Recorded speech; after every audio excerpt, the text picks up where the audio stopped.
Hello friends, good morning. Lecture 12 पहले part का पहला लेसन चल रहा है, इंट्रोडक्शन टू पार्टनरशिप। शॉर्ट सम में एग्जाम्पल नंबर 8 देखेंगे। पहले एग्जाम्पल समझे, फिर उसमें से कुछ एक नए पॉइंट निकल के आएंगे, वो क्या है वो समझेंगे। चलो स्टार्ट करें। Okay, Vinay and Vivek are the partner of a firm. Vinay withdraw ₹1440 beginning of every month. This is the main point for the calculation of interest on drawing. ठीक है, इसमें सबसे अहम पॉइंट आएगा फ्रॉम जुलाई। यहां पे लिखा है फ्रॉम जुलाई, इसका मीनिंग क्या? विनय और विवेक एक फर्म के पार्टनर हैं।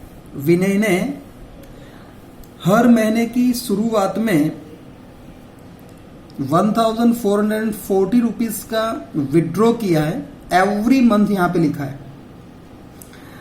एवरी मंथ का मीनिंग हो गया हर महीने उसने विड्रॉ किया। लेकिन उसके बाद यहां पे एक और चीज आपको देकर के रखी है, फ्रॉम जुलाई। मतलब कहां से शुरू किया? जुलाई से उसने विड्रॉ करना शुरू किया और हर महीने उसने ₹1440 का विड्रॉल किया। मतलब आगे जो मंथ है उसमें उसने विड्रॉ नहीं किया। समझ में आ रही है बात? उसने शुरू कहां से किया? जुलाई मंथ से। जुलाई मंथ से हर महीने। ठीक है, ओके। फिर यहां पे आपको बताया भाई determine the interest on drawing. ये तो सबको पता है भाई, आपको गिनना क्या है? Interest on drawing. कितने परसेंट पे? 10% पर एनम। ओके, तो बाकी सब आसान है, सॉल्यूशन करें। आपको पता है कि भी अगर इंटरेस्ट आपको गिनना है तो पहले एक फॉर्मूला जो बनता है वो फॉर्मूला लिख लो, I = PRN/100। अब वापिस फिर से एक बार आपको एक रूल्स दोहरा दूं।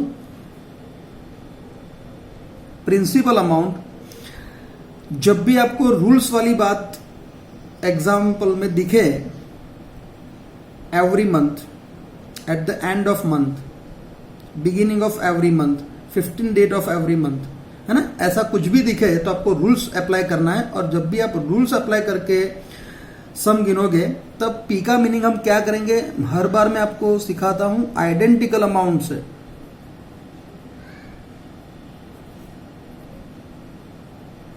ठीक है, यहां पे मैं गिनूंगा क्वेश्चन को, लेकिन कौन से अमाउंट से? Identical amount. आइडेंटिकल अमाउंट आपको पता है, हर बार एक ही अमाउंट आपने विड्रॉ करी है, कोई चेंज नहीं है उसमें। 1440, तो मैंने लिख दिया 1440। 10% के हिसाब से 10, रूल के हिसाब से 100। और आपको जैसे पता है एवरी मंथ, रूल वाली बात 78, 66, 72 आगे जो हमने लिखा था वही यहां पे बनता है। लेकिन यहां पे रूल देखिए जरा, रूल तो मैंने नहीं लिखाया था, ये 45/12 कहीं नहीं लिखाया था। तो ये रूल कैसे बना मैं आपको पहले भी सिखा चुका हूं, एक बार और सीखेंगे इसको कैसे काम करना है। देखो, आपको क्या बताया, एवरी मंथ। अब एवरी मंथ का मीनिंग क्या करेंगे भाई, हर एक साल में कितने मंथ होते हैं? 12। तो मैंने सीरियल नंबर डाल दिया, देखो सीरियल नंबर 1 से लेकर के 12 तक, है ना। ओके, अब बाद में बात आती है अकाउंटिंग ईयर की। अब अकाउंटिंग ईयर आपको पता है कि 2 तरह के अकाउंटिंग ईयर होते हैं, एक अप्रैल से मार्च का और एक जनवरी से दिसंबर का। अब यहां पे आपको कुछ नहीं बताया, मैंने आपको वो रूल्स भी बता दिया कि जब कुछ ना बताया हो तो आपको क्या गिनना है, अप्रैल टू मार्च। तो मैंने अकाउंटिंग ईयर लिख दिया, देखो अप्रैल टू मार्च। कोई दिक्कत? ठीक है। अब जरा समझने वाली बात, हमने आगे जो सम किया था उसमें क्या काम किया था भाई, कैसे काम किया था कि एवरी मंथ अगर लिखा है तो मैंने हर मंथ में लिख दिया था भी इतना विड्रॉल, इतना विड्रॉल, इतना विड्रॉल। लेकिन यहाँ पे आपको एक एक्स्ट्रा ऑर्डिनरी इंफॉर्मेशन दी गई है कि भी आपने विड्रॉ किया, लेकिन शुरुआत कहाँ से की, कौन से मंथ से, जुलाई से, है ना। तो देखो मैंने विड्रॉल लिखा लेकिन जुलाई मंथ से लिखा है। अप्रैल, मई और जून में विड्रॉ नहीं किया। स्टार्ट कहाँ से हुआ, जुलाई से, तो मैंने जुलाई से लेकर के मार्च तक में लिख दिया। कोई दिक्कत, बिल्कुल समझ में आ रही है बात। ओके, तो फिर अब मंथ गिनेंगे। अब मंथ गिनना है तो क्या करेंगे भाई, तो मंथ गिनना है तो मैंने आपको समझाया था, ध्यान रखना जरा।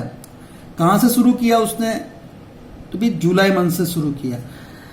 बिगिनिंग में किया, एंड में किया। बिगिनिंग में मतलब जुलाई मंथ का जब बिगिनिंग हुआ तभी ये अमाउंट विड्रॉ हो गई, ठीक है।